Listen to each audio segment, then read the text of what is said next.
I'm your host, Patrick R. McDonough, here with my co-host, Brendan LaFaro, Hello.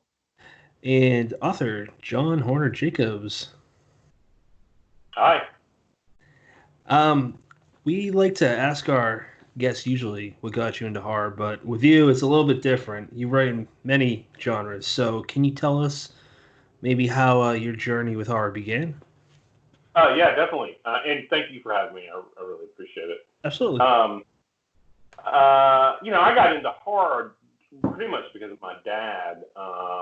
When I was growing up, he showed me, when I was really young, he showed me the sort of Bela Lugosi's Dracula. And then he showed me like the Abbott and Costello movies that were like Dracula meets Abbott and Costello and Frankenstein. So we watched a lot of the old Universal Monsters movies. And then he read me The Hobbit and Lord of the Rings, which are, everyone thinks is fantasy, but there are some heavy horror elements in those books. Sure. And so I was into the darker sort of stuff, and I found like at the school I went and was like, I want to check out Dracula, and they were like, well, you're probably too young. And I was like, well, I want to check it out anyway, and they let me, and then I read that. I read Lord of the Rings and The Hobbit. I read Treasure Island, and a bunch of classics. And then I discovered a guy named John Bellairs. This is like in the 70s and early 80s, right? I mean, I'm almost 50, so I was a child of the 70s. And John Bellairs, I don't know if you guys are familiar with him, but he was a sort of what we would call today a young adult or middle grade author, but this is back before that there were those distinctions.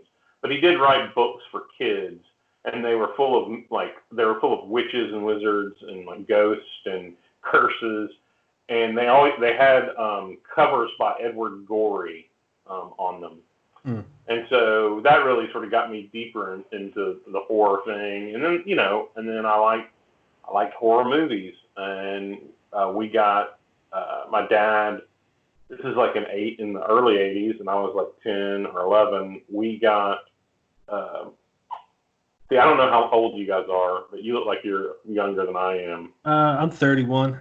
Yeah, I'm Okay, 34. yeah.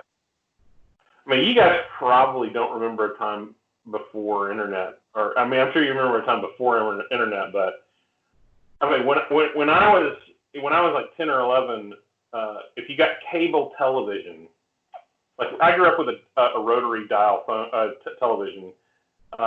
That there were 4 channels. There was ABC, CBS, NBC, and PBS. And then suddenly cable came to Arkansas, where I'm from, and they gave you a box that was like I don't know if I can explain it, but it was like a long rectangular box with 15 buttons. And it had a toggle at the top that had 3 other buttons, 3 sort of switches. So you could get like 45 channels of whatever. And at some point, I discovered if you press down the buttons to either side of the button that you wanted to watch, it would unscramble the signal.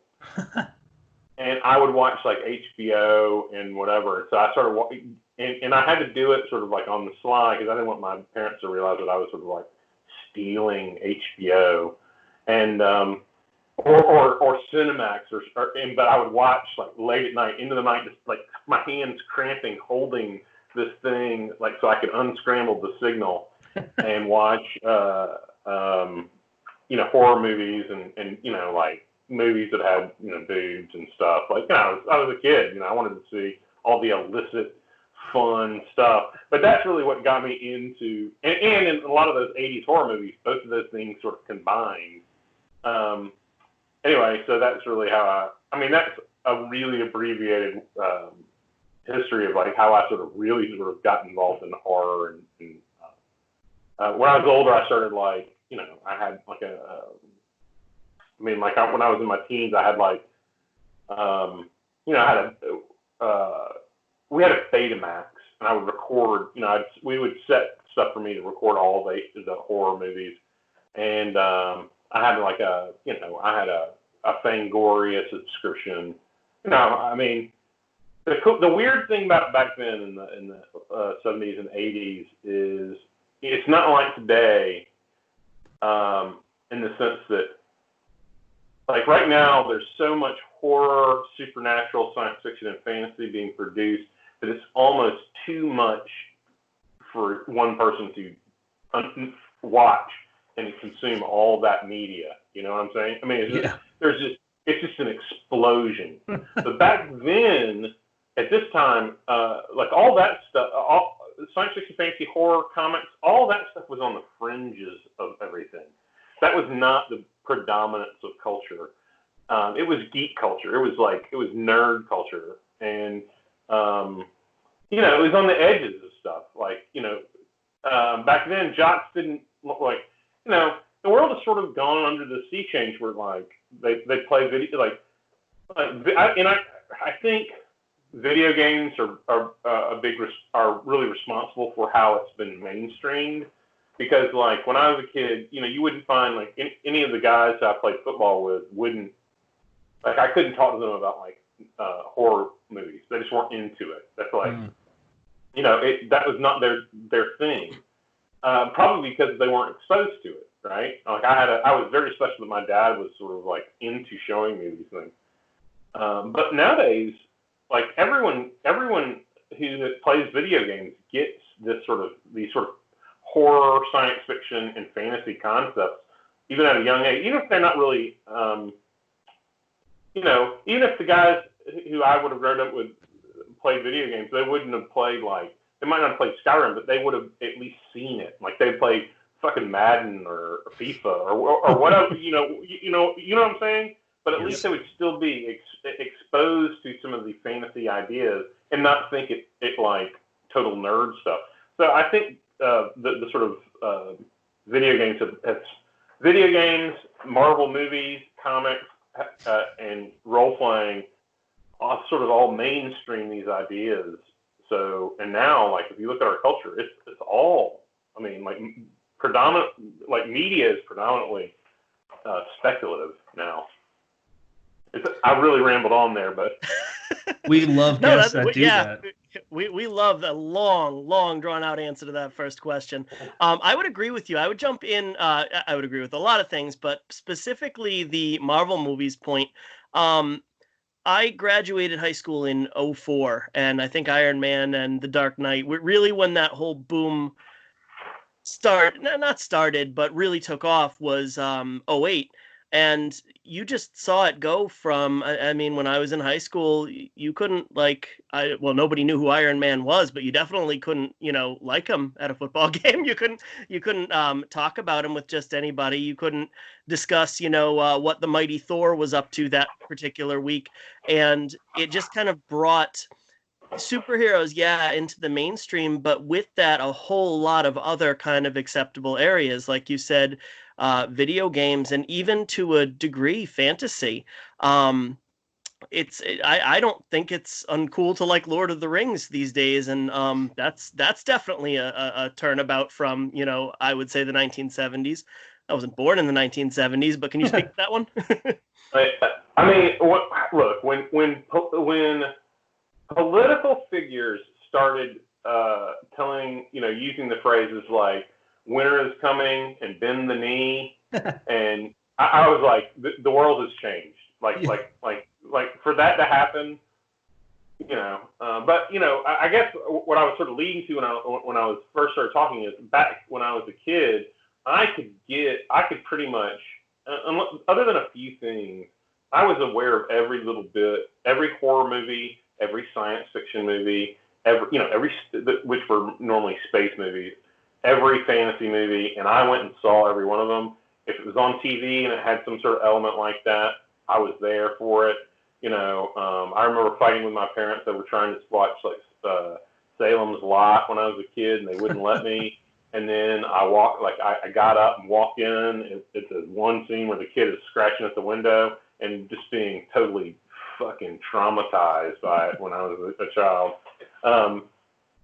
So yeah, I mean, it's just been in my life I've seen it go from being just outsider stuff to like mainstream, and it's great. I love it, but it also means like I'm always like, oh, not another teen vampire show, I mean, I've gotten to the point where it's like it's an embarrassment of riches, Are there movies that you just sorry? There's a question that I think I'm gonna forget if we carry on anymore. But is there movies that you watch, let your kids watch at an age that wouldn't be quote unquote appropriate for horror or really any movies along those lines that since you experienced it and you write in these areas, you're maybe a little bit more liberal when it comes to that than other parents?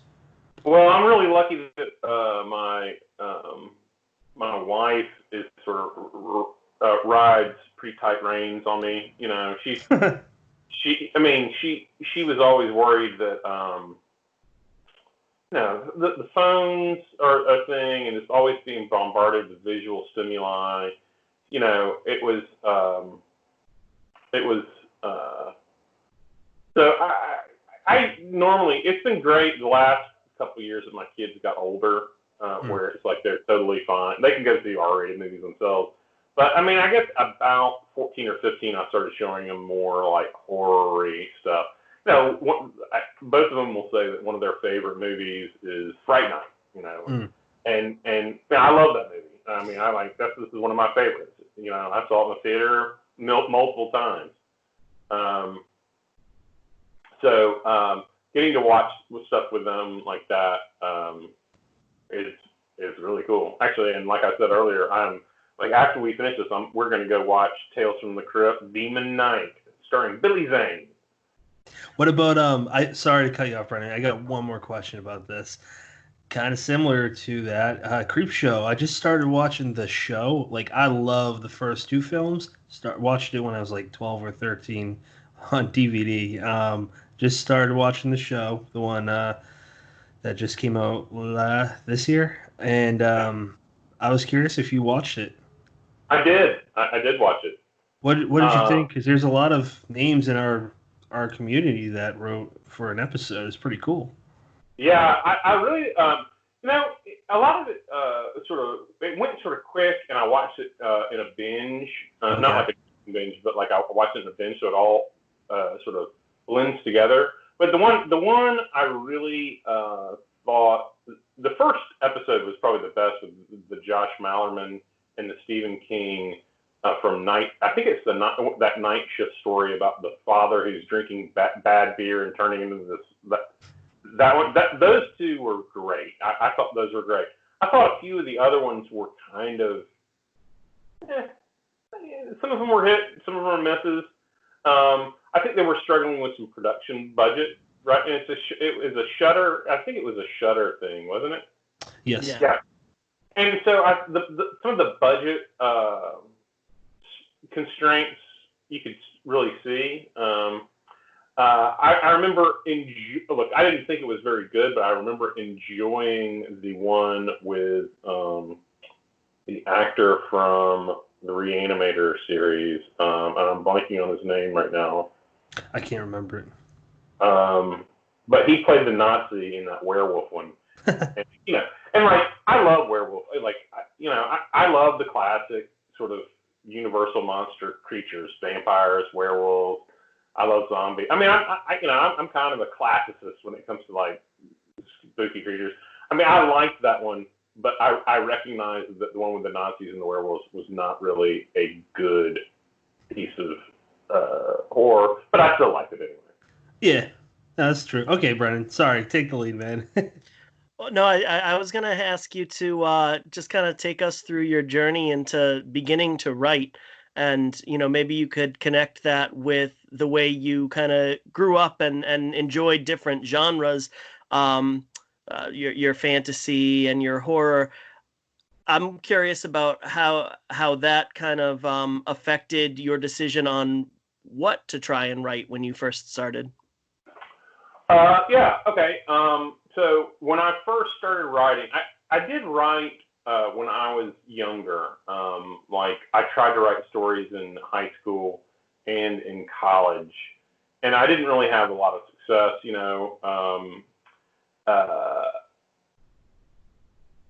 But when I was I focused on other things after I got out of college. I mean, like I'm a musician. I tried doing that. I went, I played in bands. I, did some like regional touring. Nothing, great, but just, I always knew from a young age I wanted to do something creative. So, and get paid to be creative. And so I went to, I got a degree in English, and then I sort of played in bands and waited tables for years, and then it was hard to make any money. So I went back to school and got a degree in computer animation. This is like in 96 or 97, multimedia and computer animation. So I was learning how to make like CD-ROMs and doing like animated, like broadcast graphics, not like character animation, and I got and I learned how to program websites. And after getting out of that sort of associate's degree program, I immediately got a job and worked in advertising, and it's still worked in advertising for the last 25 years, or 23, 20 plus years. And when I was about 37, I was working at a company that was just like, it just didn't give me any creative. It wasn't creative. I was making good living and, security and all that. This wasn't being creative. And I was always had been a reader. Like when I was young and in college and even in my 20s, I'd read 5 to 6 novels a week. I could read 2, I mean, like I could, I'm not saying they're big tomes and nice, like literary stuff, but it would be like, I'd go to a used bookstore and get a bucket full of books or a box full of books and come home and just burn through them, at one every day. I'd wake up. Brennan. Yeah, so I read a lot, and at some point you sort of you get tired of reading, all this stuff, especially in the 90s or like the 80s and 90s. Like there's just a lot of trash being written back then. Like there's a lot of bad stuff being written back then. So I started reading crime. I started reading other stuff. I got really into some hard sci-fi. I got really into Southern literature. And like then, I went to college and got a degree in English. So I started getting into more like literary, authors and classical authors and works.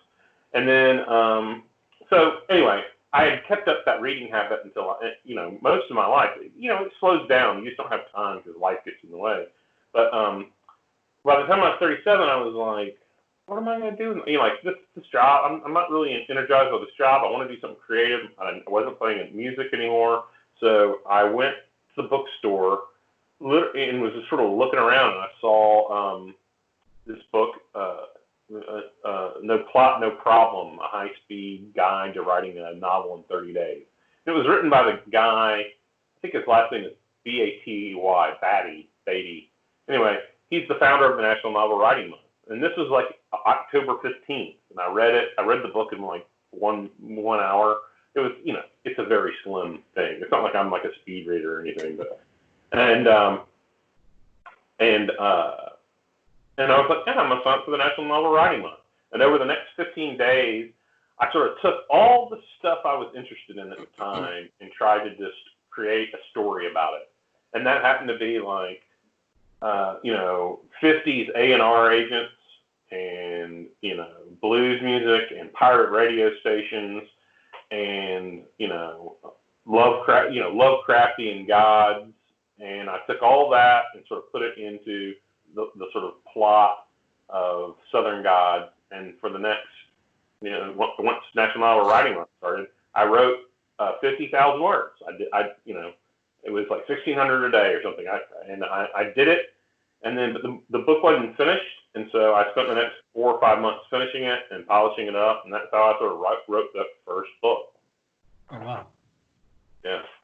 Yeah, National novel right month. I did that last year, and actually, um, sorry to derail to me real quick, just to kind of relate that I tried it once. That was last year, and I wrote the first story that I wrote when I was a teenager.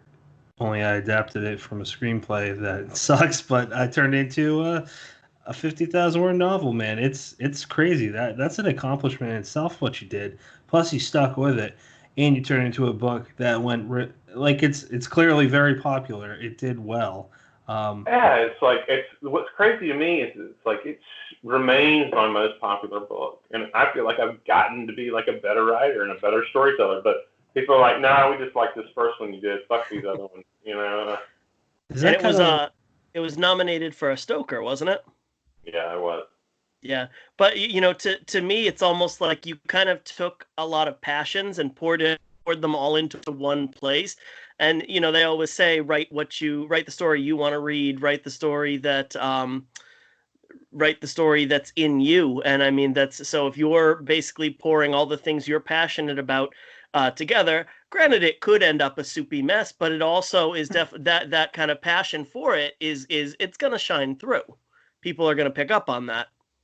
I hope so. I mean, I think it hit a few sweet spots in the sense that David Morrell, I think it's David Morrell, who wrote First Blood and a host of other books, said that people don't want people want 70% familiar and 30% new. But I mean, it's like, I mean, in the end, like a lot of what we write is comfort in the sense that people want it to be entertained, right? And so I just sort of stumbled upon like getting close to that sort of nice formula in that first book.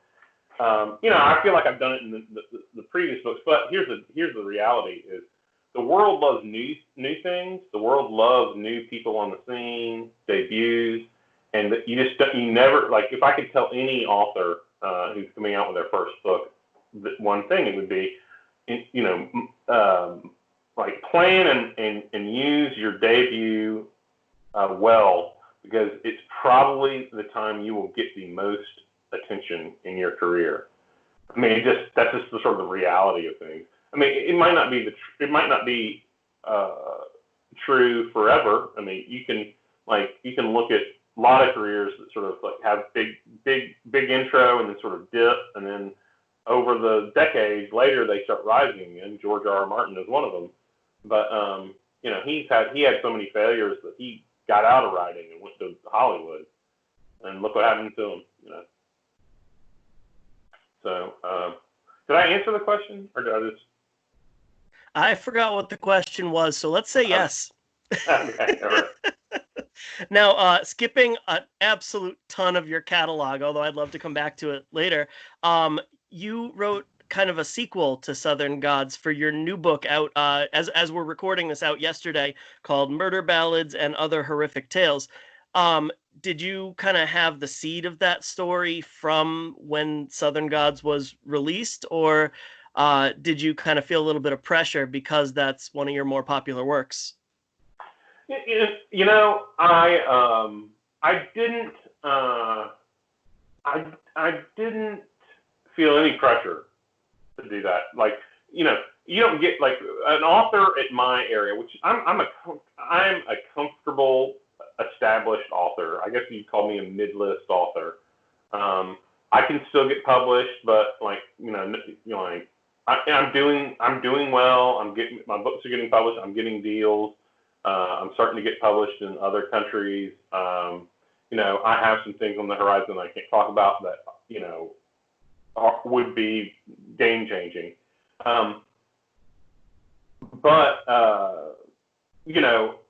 There's no like my publishers aren't going, hey man, we really want to follow up to this. We really, no one's banging on my door to get a follow up to any of my books. Okay. I mean, I have some fans that are like, dude, I got to hear more about this, and I'm just like, that's done. But I did.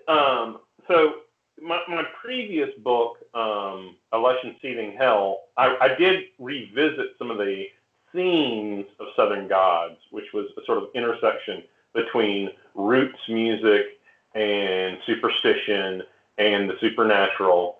And in the course of writing that book called My Heart Struck Sorrow, A Lush and Seething Hell has two short novels in this, one novella and one short novel. So in the course of writing that, I was like, I have an idea. If I was going to revisit Southern Gods, maybe I do have one last thing I can say, but it's not worth writing a full book about.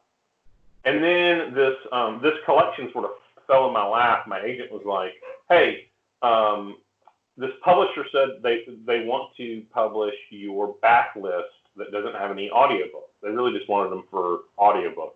Because right now, audiobooks are what's making the most money in publishing, I think. So she was like, okay. She asked me, do you want to, sell your backlist to them? And I was like, yeah, I want to sell my backlist to them. It's not making money for me. Let's let them have the audio rights. That was all they wanted. And she was like, well, they would like it if you also did something new with them, like a collection. And all you got to do is write one new story for it. And I was like, okay, yeah. This is just fell in my lap, right? Sure, yeah. Okay, let's do it. And but then I was thinking about what I could do and how I could make this collection distinct and maybe earn me a little bit more money. And coupled with that, I had one more idea about a story I could tell about the characters that I was like, yeah, all right. And so I just sort of expanded it to a novella. They didn't pay me any more money or anything, but it didn't matter because I'm not I think as far as if I remember correctly, I normally in books I get an advance and all that stuff, but with this one it's just I just get royalties. So working extra hard on it is just I just wanted to do that. It wasn't like, and so also I was like, all right, I'll tell you what, that's fine. I'm also like, you're not going to do the cover art. I'll do the cover art. I'll take care of the cover art. Not like I'm going to do the art for it, but I will take care of making sure that I get a cover that I want. Right. And they were like, okay. So all I do is get royalties. They didn't put any money up front for this collection. So it was like, no, it's going off their back. And honestly, I'm a award-winning designer and in that job of my life. So I didn't have to really twist their arm, but it's and I'm not doing this to dog them, and I'm not even going to name them, but I can do a better job than they can. What I did was I went and contacted my friend, the artist Jeffrey Allen Love, who did the cover art to my previous book.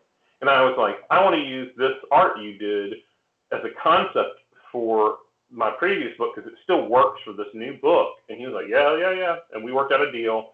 So I took care of all that.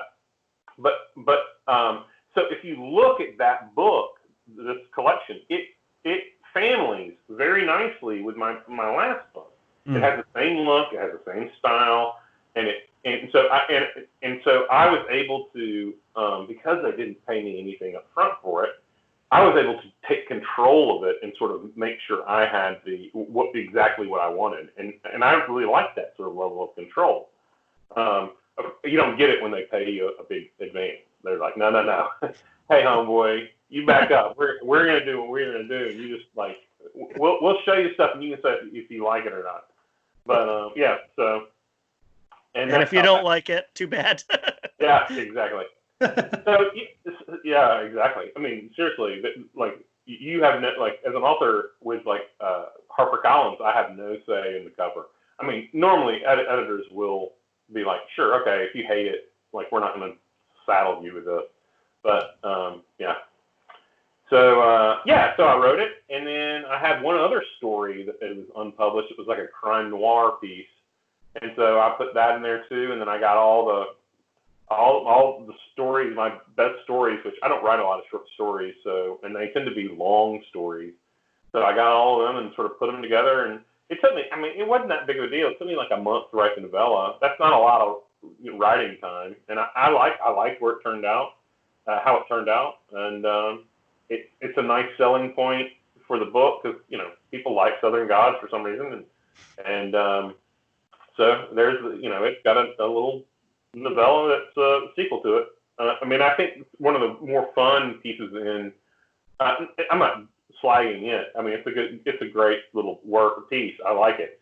But I guess my favorite story is in there is I had this Viking story, which was just the most fun I had writing a story in a long time. Just because Vikings are fun. Yeah, doesn't hurt to have another Viking story. Yeah. So I was reading your blog today, and there's a powerful piece, and I'm not going to read the whole thing, but I would like to read at least a little bit of it, if that's okay. Because I have no idea what it's about, but okay. I loved it. So it's titled Murder, Ballads, Final Cover, and Other Horrific Details of Modern Life. And it just says the world has gone mad. No, the world hasn't gone mad. The world's madness has progressed enough that even myopic, privileged people like me can see it plainly. America is coming apart at the seams. We're ruled by kleptocratic death cult of the Republican Party, and our petty narcissistic president is the head of the crime syndicate. A pandemic sweeps through the population without check from the corrupt government. Meanwhile, a well-equipped army occupies every city and town across the nation to quell revolts with extreme prejudice. The American police force, black men and women, are killed with impunity and without repercussion. Native Americans are subjected by American armed forces, even to this day. And I like this part. And Trip Dick, walking pieces of excrement, white men are conniving and secretly planning a second civil war, the Boogaloo. Karens run rampant throughout Payless shoe stores, calling the cops if a black man steps out of line. It all makes me sick still. I didn't mean to really laugh at that because it's serious. It was just funny how you worded that. I want to bring that up because it sounds like you're just you're writing a narrative for this fucked up dystopia that you're like, that's not real, but it's real, and it's somehow getting worse.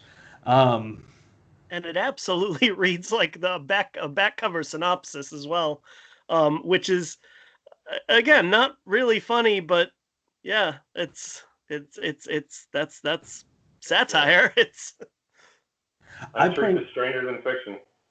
Absolutely. Now, I mean, I don't know how many times this year I've seen people tweet, if this had been in a movie, I would say, no, you lost me. It's too much.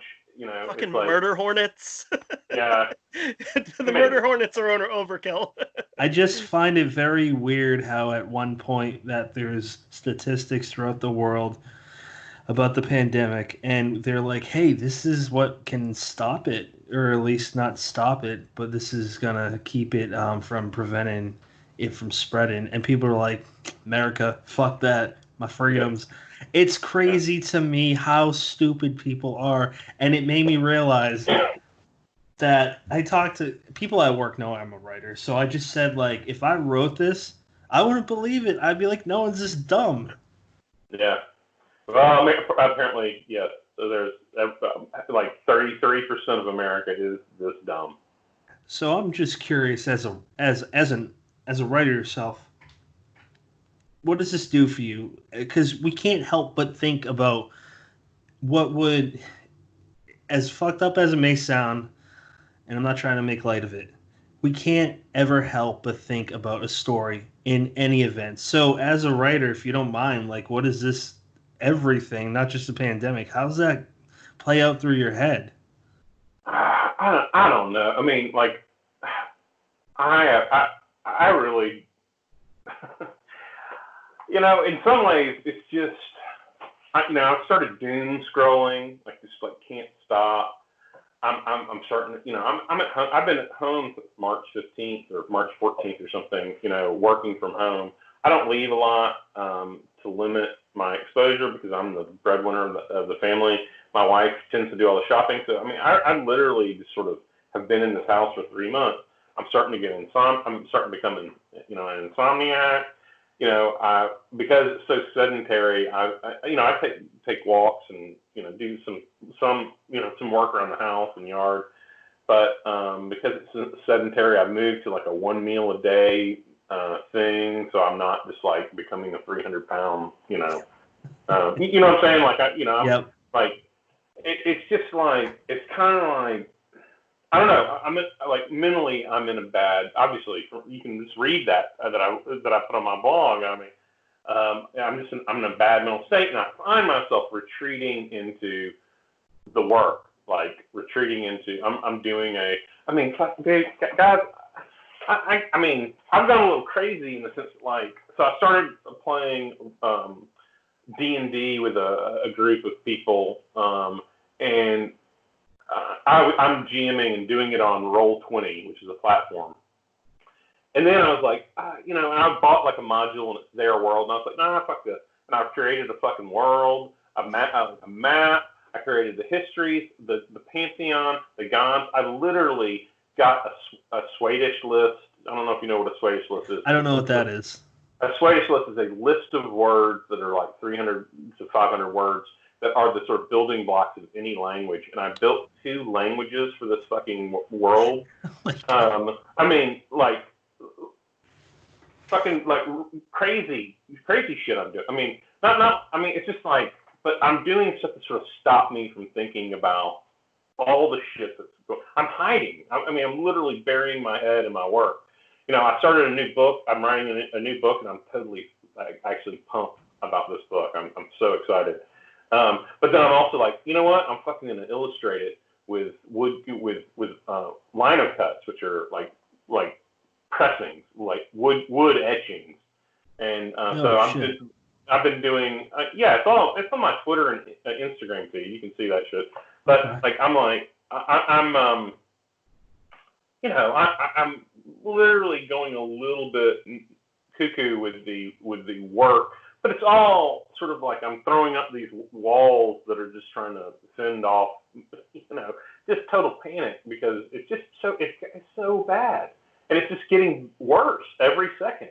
I mean, literally, the highest, like me staying home for the last 3 months, like all that, like I made that sacrifice for nothing because they reopened too early and now we're getting the highest amount in cases. Texas is 97% capacity of ICUs. I mean, people, like in 2 weeks, people like the death toll is going to be outrageous. I don't think people understand. I mean, like this is like we are in a dystopia, and it's the dumbest dystopia. It's a stupid dystopia, and it's done. It's not like as much as I hate Trump. It's not just him. I mean, it's just the whole Republican machinery, and it's not just the Republican machinery. It's like the whole corporate feudalism of America that is just all geared to this, and this is the result. Just the pandemic alone. Just look, man. I'm open about it. I say fuck Trump all the time. Just him alone. Like, you got a guy that he's just a walking clown that spews shit all the time. It's insane. There's so many. I want a new version of this reality. Like, I don't understand. I can't keep up with one thing because then a second thing piles on it. Yeah. And it's very odd because. But that's their thing. That's their thing. Is like one thing they know. One thing might bother you, like the fact that he knew that Russians were targeting American troops and offering bounties to the Taliban to kill American troops that he knew about 2 months ago. Right. So he'll do something or say something outrageous, get the next day the news cycle rolling about that. I mean, they are just like, if they can't stop them, they are just going to give you too much shit to consider. I mean, it's like, where do you stop? I mean, there are multiple things that he's done that are worthy of, another impeachment. But they're not going to do it because the Senate is fucking controlled by Republicans, and it's like we have a few months. We have until like we have a chance to get back control, and and I'm not just talking about with Trump. I'm talking about with all the Senate seats that are available, and it's just like, I don't know. I'm sorry. I don't know if you guys are Republican or whatever, but I'm really Democratic. Even though I live in a Republican state. In the beginning of the show, I just said I just don't want to talk about politics, but there's come a time a few months ago when I was just horror and not talk about politics. I know. Eventually, I was like, nah, I don't give a fuck. Talk about whatever you want because interesting things will come out of it. Sorry, go ahead, Brian. No, I was gonna say I don't know if any of you guys watched it, but when the show 24 was on, my wife and I were big fans. We would watch it every week, and I remember there was a season early on, 2, 3, something like that, where they invoked the 25th Amendment and said that the president was unfit to perform his duty. And I don't remember what the reasoning was, but I remember it was a whole lot less of a stretch than about 50 things that you could pull out of your ass right now. And that's a dramatization. That's a concocted by Hollywood writers dramatization. It's just fucking wild. And John, you said that it's not just Trump. And you're right. There's a whole like bevy of everything, but he's also normalized it. If you had a senator who was just spewing either hateful things or just over the top, absurd, stupid things, like, anti-mask rhetoric and whatnot, you would have had somebody above that person 4 years ago, 8 years ago, who would say, you're acting like an asshole, in more political terms. Yeah. And not that it necessarily would have been quashed, but at least the general public would have seen somebody in charge calling out people for acting like just complete and utter dildos. I totally agree. Yeah, I mean, you're right. I mean, fish rots from the head down, but there was some other rot going on. Like, arguably, McConnell has done more to erode, our democracy than Trump has through, but I don't know. I mean, it's bad, but we have a chance. We have a chance to sort of regain control and sort of start riding the ship again before we totally, I mean, people are like literally, our government's inability to lead right now is, people are dying because of it. And like, there are as many people dying every day as that died in 9/11, and that set the fucking world, it set the world on its edge for years. Yeah. And we have that happening every day, and it is a gross dereliction of our leadership that they can't even, like, they're trying to remove, like, also just like trying to remove ACA during a pandemic. I don't know. You're right. We shouldn't have started talking about it because it's just well, now we're on a downhill slide. I got a John, good one. Did you say you're in Texas? No, I'm in Arkansas, but we are. Okay. All right. I noticed earlier that actually I saw it yesterday, first thing in the Houston area, that people were receiving those emergency alerts you get with, like, an Amber Alert that you get on your phone. People are getting those saying you have to stay inside. It's so bad. And that, it just absolutely ties into the fact that, like, there are entire states run by people who legitimately believed, oh, this is a hoax, that the Chinese, the Italians, they started this to, overthrow democracy. And oh my God, I can't deal with it. Here's my thought on that. There's a law, and I think it's like Sayers law.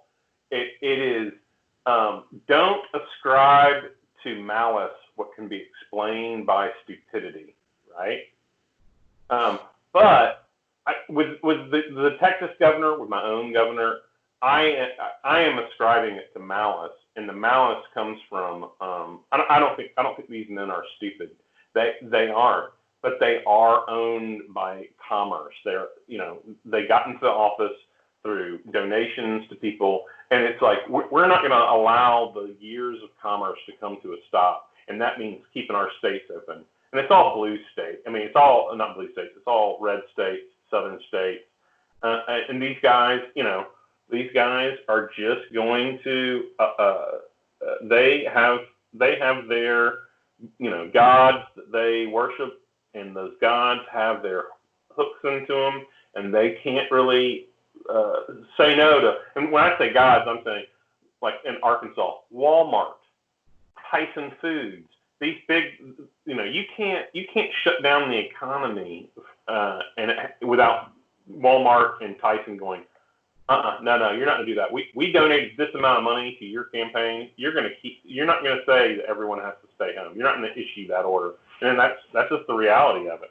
And I just think that's the same way with the Texas governors. I don't think they might say that dumb shit, but I don't think they believe it. I do think it's malice. Anyway. But yeah, horror. What a great segue. So, hey, let me ask you a much more fun question.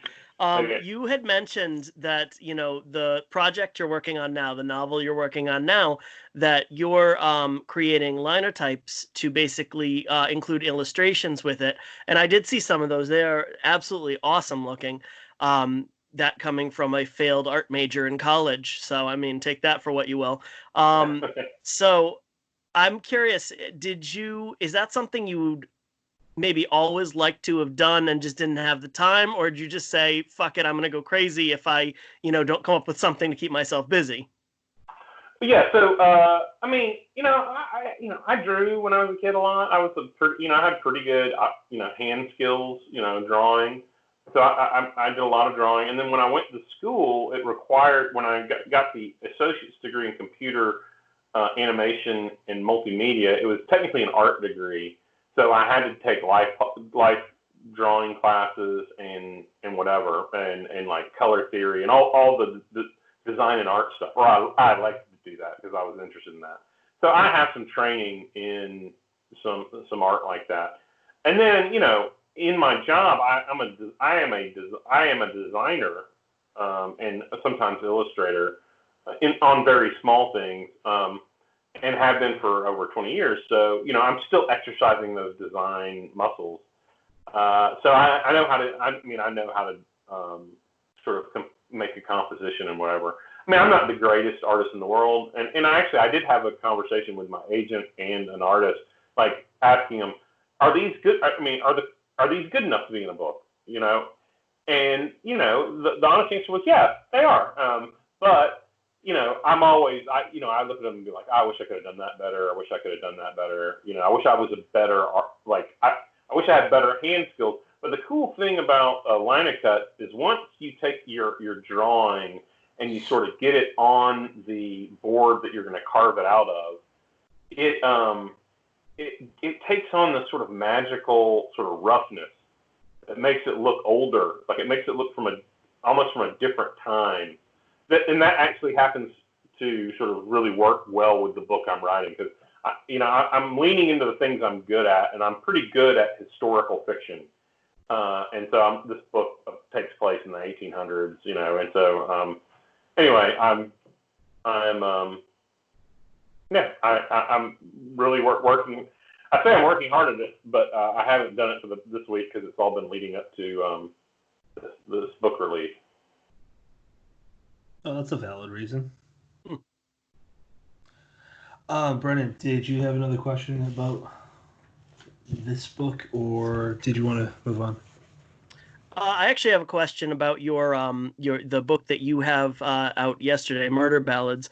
Now, forgive me if this is bullshit, but because I heard it secondhand, but I read a review, and I won't throw the poor reviewer under the bus, that said that they had read, you said this is probably the only time you'll release a collection. Is that true? Well, I mean, so yeah, I mean, it is probably the only time I will write a collection, because I don't write a lot of short stories. I mean, I just, that's just not what I focus my attention on. In short stories, like, not to sound just absolutely mercenary, but short stories don't have a lot of money in them either. But I mean, I do write them occasionally when I'm asked to contribute to anthologies, and for some reason, I don't get asked to contribute to that stuff a lot for whatever reason. So whenever I gestate an idea that's worthy of me taking some time out, it usually tends to grow it usually, like I said in the intro that they took that from, it tends to grow appendages and sort of tissues like the creature in the thing, and sort of become something larger the more I think about it. And so I really am sort of like sinking my teeth into novels. I mean, but don't get me wrong, I think writing short stories is probably the highest form of fiction because every word counts. You know, it's so difficult. And I don't think I'm particularly good at it. I mean, I think these stories are good. I'm proud of them. But every writer has some like imposter syndrome and insecurities. Like, I just read a lot of really great writers, and I just know how far my work is from theirs. You know what I'm saying? Like, so I, yeah. So I mean, right now, I say that now, like, I probably won't write another one, but no, it's a long career. I might throw out another one. But I'm not a guy like John Langan who like puts out a collection every couple of years and they're all fucking amazing stories, right? or Brian Evenson. You know, these are guys who are like really great at writing short stories.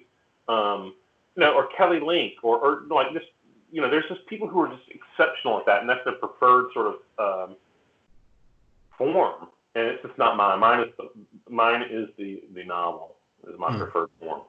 But yeah, I mean, I might, if I go through a period of just saying, hey, fuck it, I'm gonna write some short stories. That's always possible. I mean, I had and not to downplay myself, because all those people like that have written short stories and are awesome. I mean, I've had a story in Playboy Magazine. That's probably the second most exclusive magazine to get a story in, the first being the New Yorker. I mean, I got paid more for that story than a lot of people got paid for their first novel. How'd that happen? Well, my agent, that's the only short story she's represented of mine.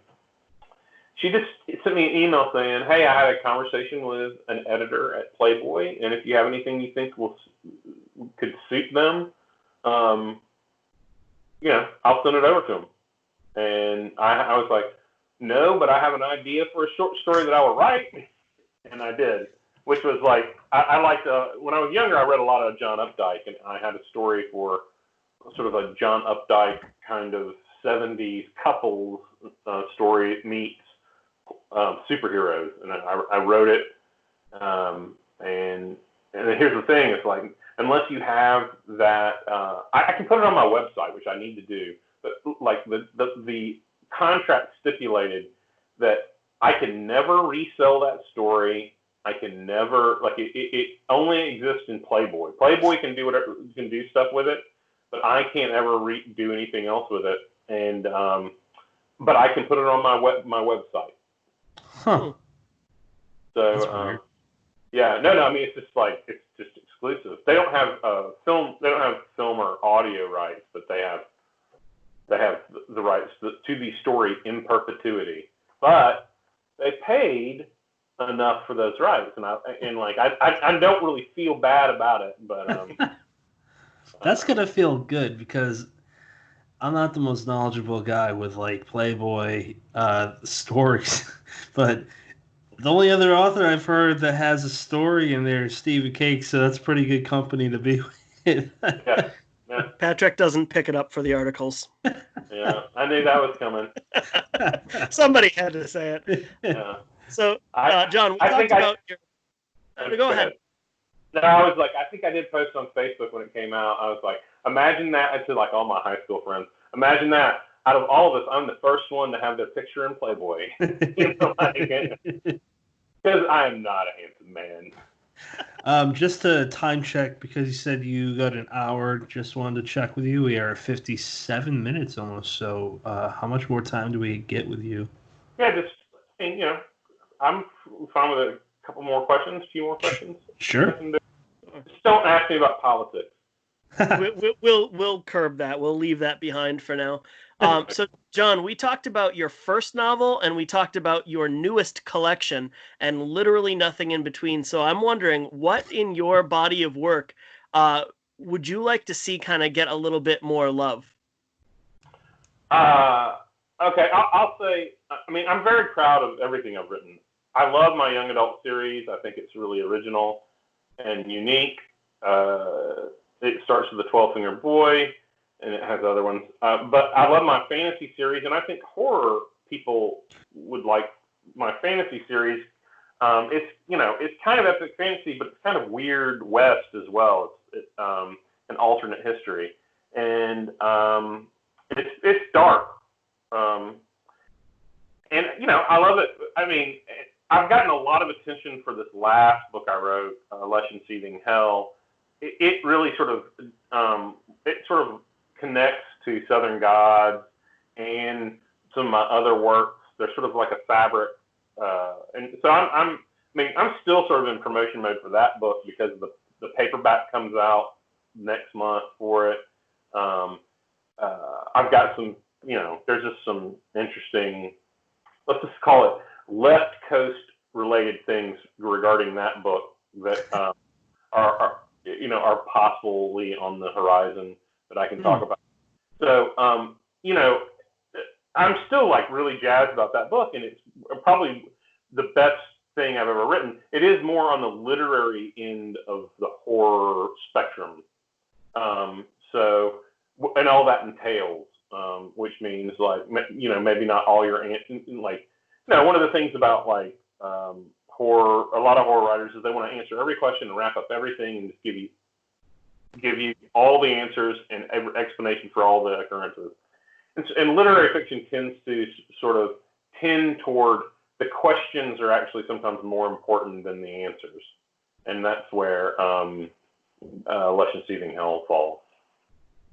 I don't always like everything being answered, especially when it comes to that's why I like Hellraiser 1 so much, because I'm pretty sure, correct me if I'm wrong, but you're like, who's that guy? Who's Pinhead? Cenobites? I know their name, but that's pretty much it. And it adds to the mystery factor and the creepy factor. Yeah. There is a neat quote that I really like by Patrick Rothfuss. For those that don't know who he is, he's a huge fantasy author. And he said, as far as that trilogy goes, that it is 1 part ancient Rome, 2 parts Wild West, 1 part Faust, a pinch of Tolkien, of Lovecraft, and of Dante. That's a lot of interesting things mixed in one recipe. I want to read that based off of that quote. Well, it's kind of set in a world where, it's not kind of, it is set in a world where sort of a country analogous to Rome is sort of pushing westward into these sort of unexplored territories and dealing with the creatures they find there. And that whole world runs on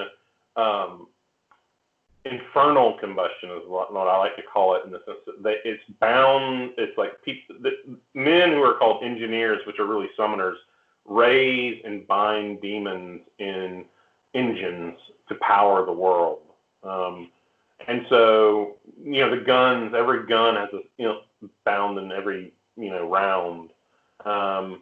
So, it's very much exists on this sort of alternate reality world where, it's kind of spaghetti Western. It's kind of, a horror novel. It's kind of a fantasy novel in the sense.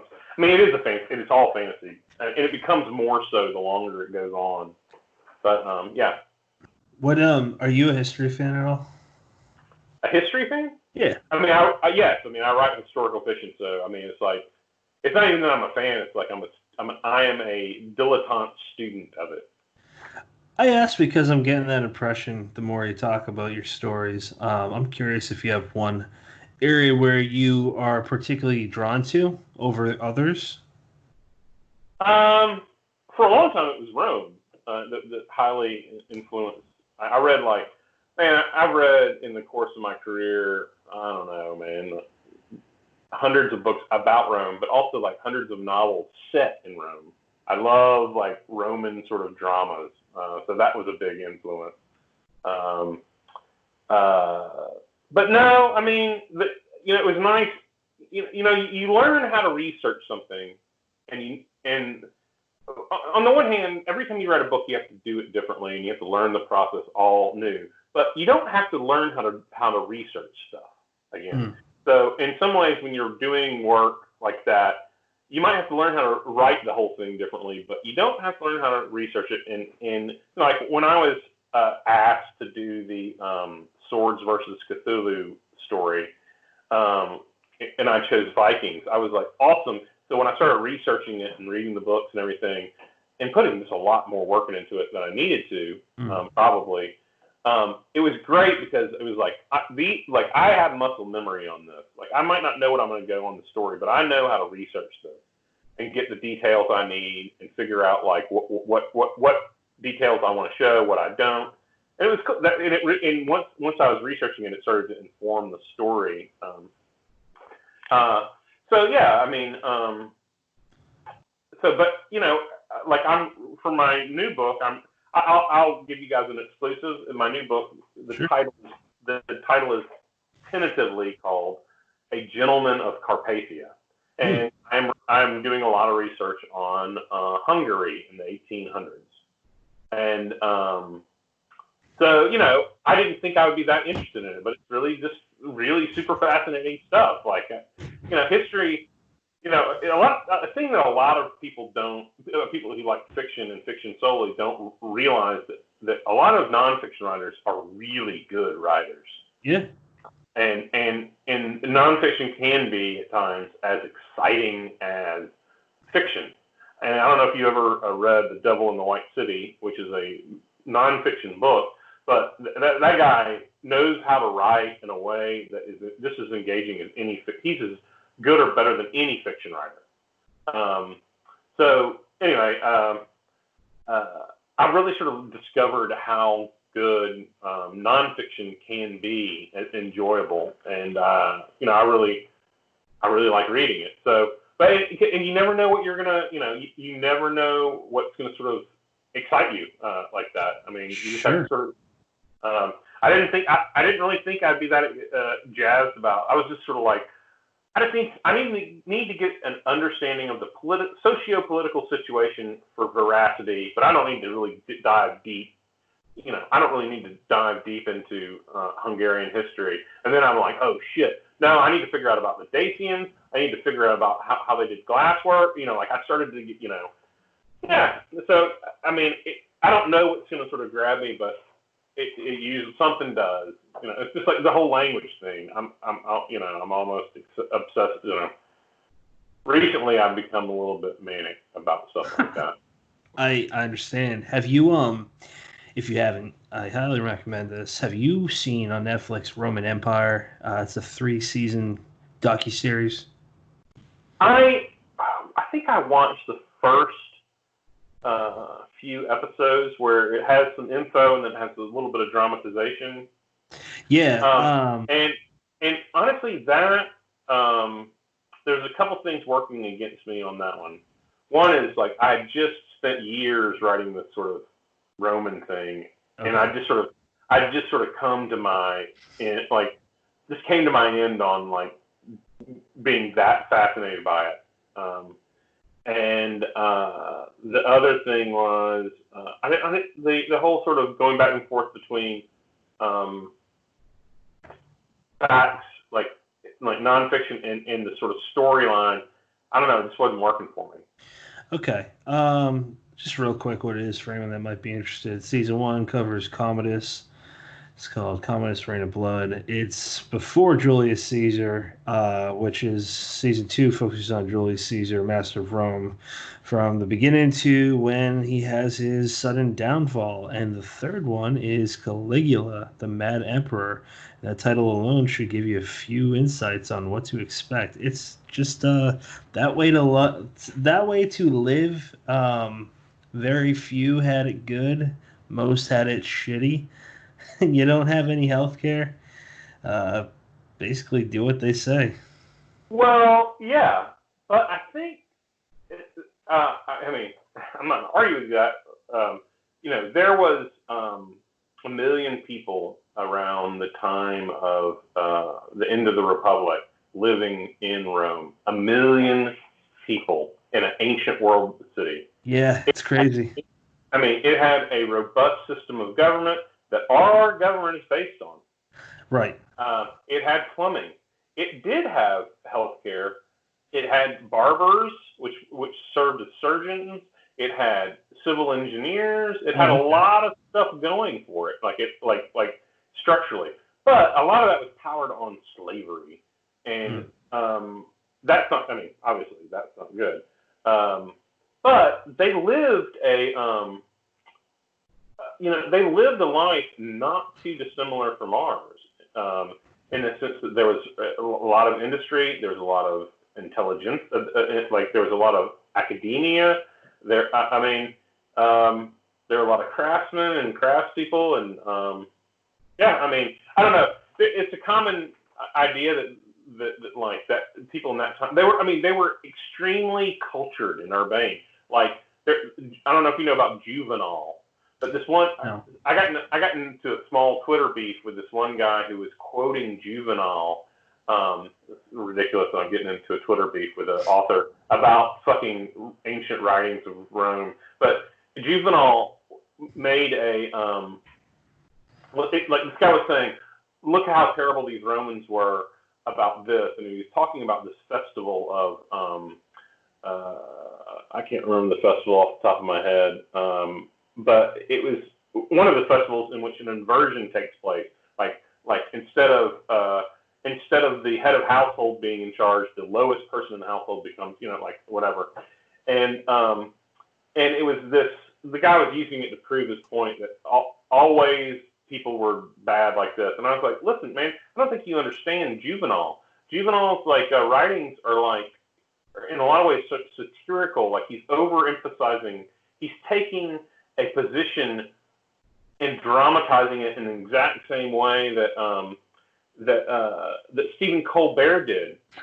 And it's just you don't really realize it, but you're using this in the exact opposite way that he intended it, because he's literally doing a Stephen Colbert, which was like, when Stephen Colbert started, he was like a faux conservative and like so outrageously conservative, and that's what Juvenal.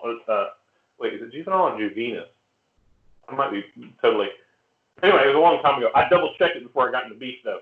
And and anyway, that whole, I was just like, that whole idea that like they couldn't be refined enough to have sort of comedy like Stephen Colbert is just, it's kind of like, oh, we're the only smart ones. It's not like we're any smarter than the Romans. We just have a lot more history and technology at our disposal. Sure. They had a mail system. They had a library. I know that they had concrete back then. And you go across the world to the Mayans and the Aztecs, and there's just, I'm not going to go on a rant about this, but I've heard something that, and I don't know much about it, but I heard something interesting that there were even pyramids in North America and in America, like the U.S. And there's just a lot that I don't think we know, and it's interesting. It's very interesting history, and it's to back your point of aliens. I'm not saying it was aliens. You got the hair for it. I just think that our history can lend towards a good fantasy, the basis for a fantasy series. Yeah. And you don't need fucking dragons and tits. I mean, I'm not saying you don't, but you do or you don't. I don't think you need them like George R. R. Martin puts them in all the time, but I'm not knocking him because it worked for him. There were no. I mean, let's give George Martin some credit. I don't think he ever used the word tits in the book. Oh, okay. Sorry. Brennan, you want to close us out, sir? I'm sorry, I'm still stuck on that. And yeah, John, you said, it's silly that you get into a Twitter beef about ancient Roman politics. I think that's entertaining as hell. I think that's a much more interesting reason to get into a Twitter beef than about 95% of the other ones you could probably. Yeah, no shit. Yeah. So, John, before we wrap it up and let you go, are you reading anything right now that you'd like to share? Am I reading anything? I mean, I am reading The Hungarians. I mean, right now, this is one of the books I'm talking about, The Hungarians. 1,000 Years of Victory and Defeat, Paul Lindvai. I mean, I'm also reading because I'm trying to create this. I'm trying to create this Dungeons and Dragons world that I can take my players through. I'm reading a lot of rule books, and I'm doing a lot of nerdery like that. Nerdery. I'm also reading Tad Williams' Tad Williams wrote a classic '80s fantasy series called something about Austin Ard. I don't know if you know that. Memory, Sorrow, and Thorn, The Dragonbone Chair. Anyway, I just reread those, and then I met him and hung out with him and got to know him a little bit when I released my last book in LA, and I really liked him, and I was like, I remember liking those books when I was young. I'm going to revisit them, and it was a trip talking to him because he's maybe 10 years older than I am. So it's like we're grown men relatively the same age, and I remember reading his books when I was a teenager. He was maybe 26 or something when I was reading his books. I mean, they're amazing. But I have a few issues with him, but don't tell him that. But I'm reading I'm reading his. He just restarted telling more stories in that world 30 years later. So I am reading that, and now I think it's called The Witchwood Crown. It's on my. Here's the problem with. I have a Kindle. Here's the problem with the Kindle. One is I don't tend to remember the book's titles as much as when you're reading the book. If you're reading a physical book, you'll. How when it's good, you'll be halfway into it and you'll be like, oh, and then you'll sort of reevaluate the cover art, and look at the title and sort of and then you'll reread the back and be like, okay, all right, I see, all right, I'm starting to see where the title comes from or whatever. And but with Kindle books, you don't do that. You don't sort of you don't get to go back and look at the cover art whenever you sort of. Especially with fantasy books, that usually have elaborate art on the cover. So yeah. I'm having trouble remembering that. And then I'm doing some reading some Hungarian mythology books that I found free. And I don't know anything else off the top of my head. You seem very well read about in terms of fantasy series. Are there any fantasy series you would recommend that you think maybe people have missed? It's funny because this is the first one I've read in forever. I mean, really, I did, but I used to get sent quite a few of them when my fantasy series came out, and they thought I was going to be a big deal. The ones I really should stick with or that stick with me are probably he's not really well known, but Daniel Polanski has a book called Lowtown, or the UK title was actually better. It was called The Straight Razor Cure, which was a really great sort of crime noir meets fantasy. I like China Miéville's The Scar, which is amazing. Anything by China Miéville. He straddles all sort of genre lines. Horror readers would love him. Let me think if I'm reading any. I've read any horror recently that I really like. God dang, I'm always just sort of I do shit, and then so much water comes under the bridge. It's hard for me to recall what I've been. I don't think I've read any horror recently. It's been a while. Have you read Ghoul by Brian Keene? I don't know if I've read that one. I read The Rising. I read the follow-up to The Rising. I read The City of the Dead, the one where they're on the ship. I read Conqueror Worms, Kill Whitey. I bring it up because that's the one I'm about to dive into. I don't think I've read that one. I know the premise of it, and I know it's been made into a movie for Schiller TV or something. But it's been a while since I've read Keene. It's just I don't know why. It's just you know. There's so many authors, man. What about you, Brennan? You got any? You always read like 12 books at the same time. So what are you? I just wrapped up Ghoul. I loved it, and we're going to be talking about it in a future episode, depending on how fast Patrick can get through it.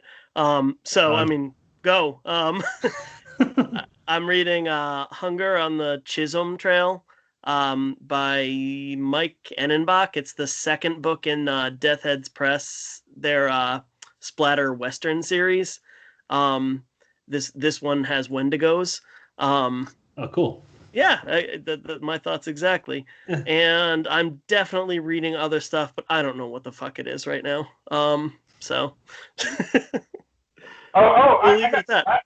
The last horror book I really read from cover to back was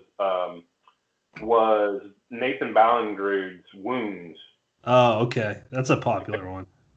That has the novella The Visible Filth, which they sort of named that movie Wounds, so they changed the title of his collection.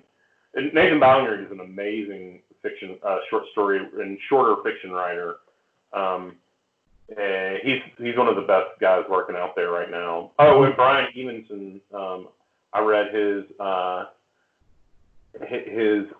Last Days. I don't know if you guys ever want a super amazing short novel, but Last Days is fucking crazy good.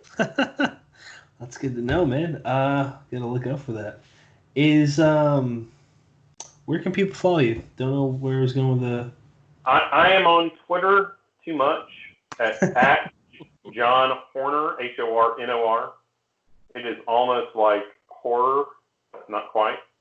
And you know, I'm really thinking about. I'm not going to suggest people follow me on Facebook or become Facebook friends because I'm really considering just deleting that. I don't like it. Yeah, I don't like it, and also don't use it. I mean, and then I am on Instagram, but I'm private there, and I only like you have to request to follow me, and I'm just I don't know. I need a space that's like not so much book related and everything. You know. I hear you. So this episode will air July 2nd. That's next Thursday. But that's really not very far away from your recent book that was released. So, check out Murder Ballads and Other Horrific Tales. Check out his older stuff that we were just talking about. Can't go wrong. So thank you for your time, John. We really appreciate you coming on. Thank you guys for having me. I'm sorry if I'm just like all over the place chattering at you, but I really appreciate it. Honestly, I feel like we had to cut a lot of interesting conversations short, so we would love to have you back sometime. Yeah. Well, I'll be happy to. Whenever you guys like need just like, oh shit, we had a guy back out, just call me up and I'll show up and chatter on at you about something. And unless you have to watch an older, a movie, Tales from the Crypt, from like 1995 or whatever it is. Which is not a bad thing to like watch. I mean, man. No, it's awesome. It has great fucking practical effects. Yes. Like it's great. It is really great. It also holds up, and it's a pretty progressive writing. Like you know, in the social mindedness of it. It's good. It's a great. Horror is a hell of a community. I mean, we always have that progressive-minded attitude, right? When I was younger, I'll make this super quick. When I was younger, there was this farm that we used to go to every Halloween time because they would deck it out with everything. There's a corn maze, and the crypt keeper was always at one part of that maze. Creeped me out. So as a child, up until kind of now, man, like I'm a little creeped out by him, but always intrigued. Yeah. And that laugh is killer. Yeah. I mean, yeah, and you know that comes from the EC Comics stuff, and all of his dumb plays on words like ghouls and boys, you know, like all that. That's part. Yeah, like Brent said, you're welcome to come back anytime you want, man. I appreciate it. Thank you. Absolutely. Sir. Have a good night. Have a great time watching that movie with your son or show. All right, man. That's it. Thanks. Bye, guys.